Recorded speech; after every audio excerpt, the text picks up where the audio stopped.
mwana umpindure n'ingeso ku mwana nuko iyo uhindutse mu mirimo myiza cyangwa se uvuye mu mirimo mibi ubaye icyaremwe gishya. Icyo bita kwakira Kristo nk'umwami n'umukiza ni ukuba icyaremwe gishya. Yesu ashimwe bene data, inshuti z'umusaraba batwara imirimo myiza TV. Nitwa Yakaremye Onesifori, ndi umugabo ndubatse, mfite umugore n'abana 8, abahungu 5 n'abakobwa 3. Ku izina ry'umugisha nitwa Papa Debora, naturutse Igihogwe mu itorero rya ADPR, niho nkorera umurimo w'Imana. Imana iduhana umugisha. Ndishimye rero kandi ndanezerewe, nongeye kugaruka kuri twaremewe imirimo myiza TV. Tusubukure cya cyigisho cyitwa imirimo myiza iribukwa. Dusenge.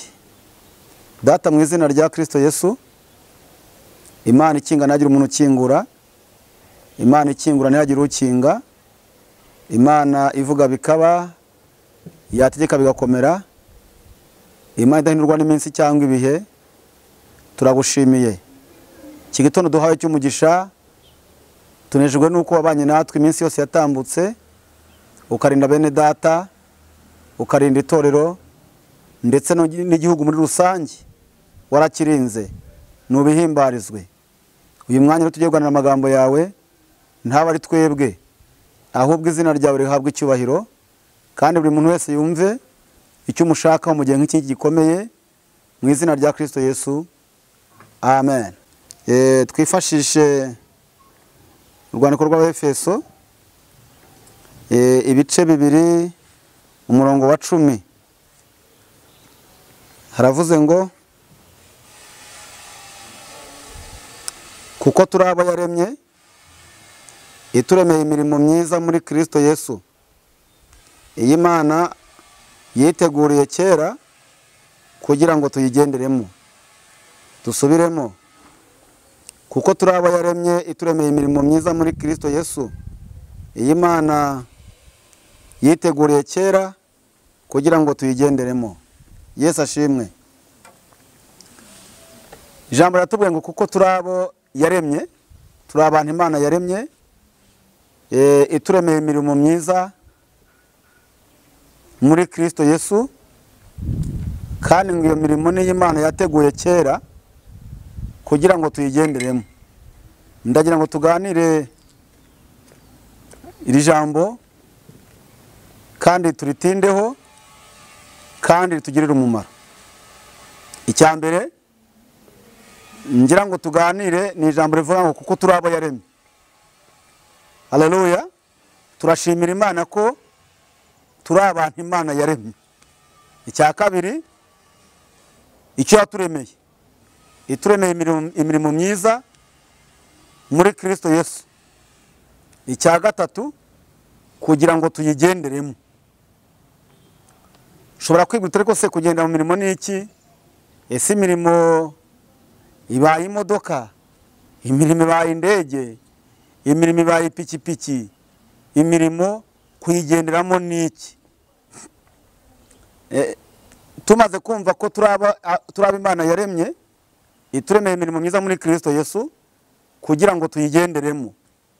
Ndagira ngo tuganire kuri ijambo rivuga ngo kugira ngo tuyigenderemo, kugendera mu mirimo myiza. Iyi mirimo twayiremeye muri Kristo Yesu kugira ngo tugendere muri iyi mirimo, ni ukuba turi muri Kristo Yesu, dukora nk'ibyo Kristo yakoze, kandi tugira umuhate n'ubushobozi cyangwa se n'imbaraga zo gukora imirimo myiza. Mbere na mbere rero, iyo umuntu abayeho agomba kumenya icyo abereyeho. Urugero, nta muntu ushobora kujya mu kazi atazi impamvu agiye mu kazi. Iyo ageze mu kazi agomba no kumenya agomba kunezeza umukoresha. Kunezeza umukoresha ni iki? Ni ugukora ibyo usabwa gukora kandi ukabikora neza. Ariko kandi noneho kuba ku isi cyangwa ubuzima turimo bwa buri munsi, turashimira Imana yo mu ijuru ko turi abantu Imana yaremye ariko ifite impamvu. Ugomba kuba mu buzima uzi ko Imana yakuremye hari impamvu. Turi abantu Imana yaremye. ituremeye imirimo myiza muri Kristo Yesu. Reka twifashishe irindi jambo riri mu gitabo cy'Abefeso ibice 4 umurongo wa 28. Turabo yaremye 28 haravuze ngo uwibaga ntakongere kwiba, ahubwo akore imirimo akoresheje amaboko ibyiza, akoresheje amaboko ibyiza, kugira ngo abone ibyo gufasha umukene. Ijambo ryose riteye isoni ntirigaturuke mu kanwa kanyu, ahubwo uko mubonye uburyo mujye muvuga ibyiza ryose byo gukomeza abandi, kugira ngo riheshe abaryumvise umugisha. Kandi ntimuteze agahinda umwuka wera w'Imana wabashyiriweho kuba ikimenyetso kugeza ku munsi wo gucungurwa. Imana ishimwe. Twumvise amagambo meza, turi ku ijambo rivuga ngo kuko turi abo yaremye, ituremeye imirimo myiza muri Kristo Yesu. Noneho ngo kugira ngo tuyigenderemo, uyu we atubwiye ngo, atubwira andi magambo meza kandi adufasha. Aravuga ngo ijambo ryose 28 ngo uwibaga ntakongere kwiba. Kuko icya mbere tumaze kumenya ko turi abo yaremye. Icya kabiri turemeye imirimo myiza muri Kristo Yesu. Icya gatatu kugira ngo tuyigenderemo. Kugendera mu mirimo myiza muri iyi mwaka rero ngo kuko wampinduye umwana umpindure n'ingeso. Ku mwana nuko iyo uhindutse mu mirimo myiza cyangwa se uvuye mu mirimo mibi ubaye icyaremwe gishya. Icyo bita kwakira Kristo nk'umwami n'umukiza ni ukuba icyaremwe gishya. Bivuze rero ngo umuntu aba icyaremwe gishya, ariko hari ahandi hantu yari atuye hari ubundi buzima yabagamo.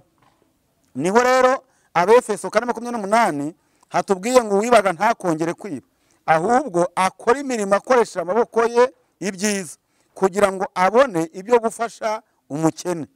Yesu ashimwe. Abantu benshi batari twebwe cyangwa se abantu benshi bakunze kugira ikibazo gikomeye cyo kumva ko ubutabazi bw'Imana bushobora kuza mu buryo butunguranye. Nibyo ndabyemera, ariko ukabona imbaraga zo kusha amaboko ye, ukabona nta kintu bimubwiye. Ariko ndabamenyesha ko utazashobora kugera ku kintu runaka utakoze. Bibiliya yatubwiye ngo ahubwo wibaga ntakongere kwiba. Kwiba ni iki?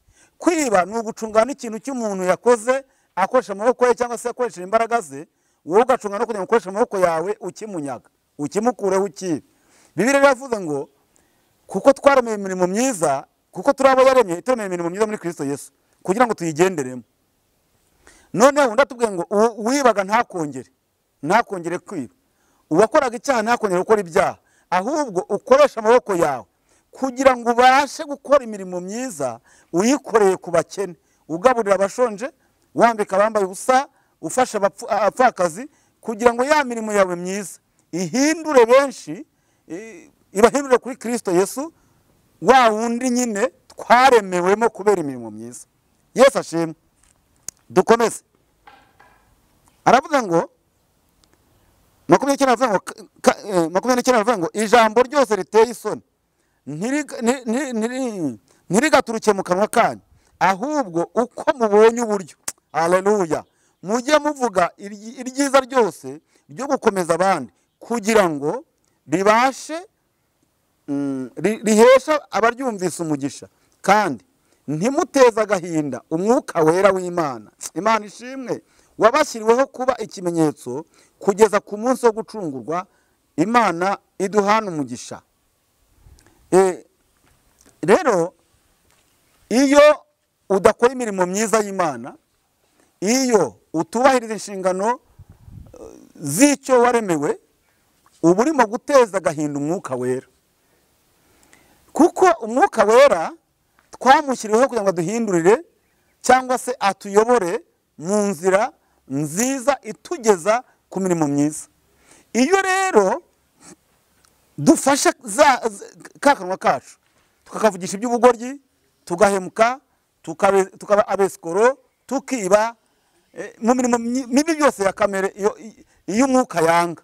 Tuba twarangije kuba abantu babi mu maso y'Imana, tuba twarangije guta agaciro mu maso y'Imana, bigatuma rero duhinduka ruvumwa, bigatuma dutatira igihango cy'uwaduhamagaye cyangwa se twiyibagiza icyo twaremewe. Biragoye rero kugira ngo umuntu asobanukirwe cyangwa se amenye impamvu ariho. Abantu benshi ushobora gusanga umuntu avuga ati nge ndiho kubera papa na mama barashakanye barambyara, ndiho kubera umuryango. Nigeze ngira ikibazo kimwe, umuntu umwe naramubaje ngo mbese yambajije aho ngiye, yarantwaye kuri moto nabwo ngiye kubwiriza ubutumwa bwiza. Arambwira ati se Imana urayemera? Namwe ndayemera. Arambwira ati nge ntabwo Imana nyemera, nge nemera papa, nkemera mama, nkemera ko abantu nakomotseho, kandi numva mfite confidence yuko abantu rwose mu gihe bazaba bariho nanjye ndiho hari ikintu bazamarira kurusha ibyo mwibwira. Ariko yiyibagiza ko ise na nyina bashobora kuvaho bakibagirana. Ibintu byo twisingikizaho biribagirana, abo twisunga bakwibagirana, abatugirira neza mu minsi ishize bakwibagirana, ariko turahaba Imana yaremye. Imana ihimbaza. Ntabwo twakomotse ku bantu nk'uko abantu bitekereza, ahubwo twakomotse ku Mana. Turi abantu Imana yaremye ariko ifite impamvu ituremye. Bene data bakurikiye iri jambo cyangwa se turi kumwe kuri Twaremeye Imirimo Myiza TV, ndagira nkwibutse ko imirimo myiza irahembura, imirimo myiza irazura, imirimo myiza iratabara, imirimo myiza ituma umuntu agirana ubusabane n'Imana. Iyo ufite imirimo myiza, haleluya, Imana ishimwe. Niko umurengera ngo ubwo wampinduye umwana umpindure n'ingeso. Iyo ufite imirimo myiza ubasha kugirana ubusabane n'Imana. Iyo ufite imirimo myiza, iyo utabaje Imana iragutabara. Kandi uretse n'ibyo niyo usenze usengera muri ya mirimo myiza, ubwira Imana ngo ntabara, kuko ntatatiye igihango, kuko ntakwitwayeho nabi, kuko ntariye ngo abandi baburare nabimenye, kuko ntahemutse. Imana ikagutabara kubera imirimo myiza wakoze. Rero nakwibutsaga ko icyo waremewe ni iki. Waremeye imirimo myiza muri Kristo Yesu kugira ngo uyigenderemo. Ugendere mu mirimo myiza, ugendere mu butumwa bwiza, ugende wumva nta kibazo ufite. Undi atubwiye ngo kubera ko akanwa kacu kajya kavuga n'ibibi, aravuga ngo ntuzongere akanwa kawe kakongera kuvuga iby'ubugoryi, kakongera kuvuga ibibi bituma ugirana utubusabane bwawe n'Imana. Ikindi kandi ngo dukoresha amaboko yacu. Haleluya. Umuntu wagize amahirwe yo kubona icyo gukora, umuntu wagize amahirwe yo kubona akazi, ntagatesha agaciro. Nako ni mu mirimo myiza ukorera shobuja neza, wubaha akazi, wubaha shobuja, kandi ugerana ingeso nziza muri bene wanyu. Dusoze, reka tugaruke muri urwandiko rw'Abefeso cyangwa se rw'Abakolosayi. Abakolosayi igice cya mbere umurongo w'10 haravuga ngo mugere nk'uko bikwiriye ab'umwami wacu, mumunezeze muri byose, mwere imbuto z'imirimo myiza yose, kandi mwunguke kumenya Imana. Dusubiremo, mugende uko bikwiriye ab'umwami wacu, mumunezeze muri byose, mwere imbuto z'imirimo myiza yose, kandi mwunguke kumenya Imana. Dukomeze muri iki gitabo cy'Abakolosayi igice cya mbere umurongo wa 11, naho twumve.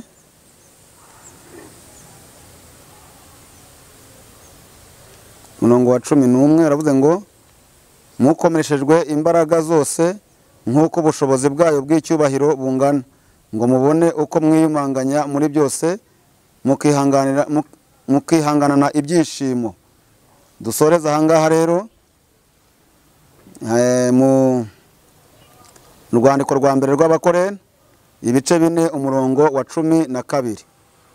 Abakorento rwandiko rwa mbere ibice 4 umurongo wa 12 haravuze ngo nuko rero uwibwira, rwa mbere rw'Abakorento ibice 4:12 avuga ngo nuko rero wibwira ko ahagaze yirinda atagwa. Nta geragezo kibasha kubageraho kitari rusange mu bantu, kandi Imana niyo kwizerwa kuko itazabakundira kugeragezwa ibiruta ibyo mushobora, ahubwo hamwe n'ikibagerageza izabacira kanzu, kuko kugira ngo mubone uko mubasha kukihanganira. Imana iduhana umugisha. Yesu ashimwe cyane. Twari turi ku magambo agaragaza imirimo myiza, ariko tubonyemo ijambo rimwe rigaragaza ko mu mirimo myiza dukora habonekamo n'ibintu bitugerageza, bitugora. Abantu benshi bajya bagira ubwoba bw'ibigeragezo cyangwa se ubwoba bw'ibintu bitugora mu rugendo tugendamo. Mu mirimo myiza dukora tugira ibintu biturwanya mu mirimo myiza dukora, ariko ndakumenyesha ko uyu munsi turavuga ngo hamwe n'ibintu bitugerageza, Imana ibasha kuducira akanzu, ibasha kuturengera kugira ngo tubashe gukora imirimo myiza yose dusabwa n'Imana.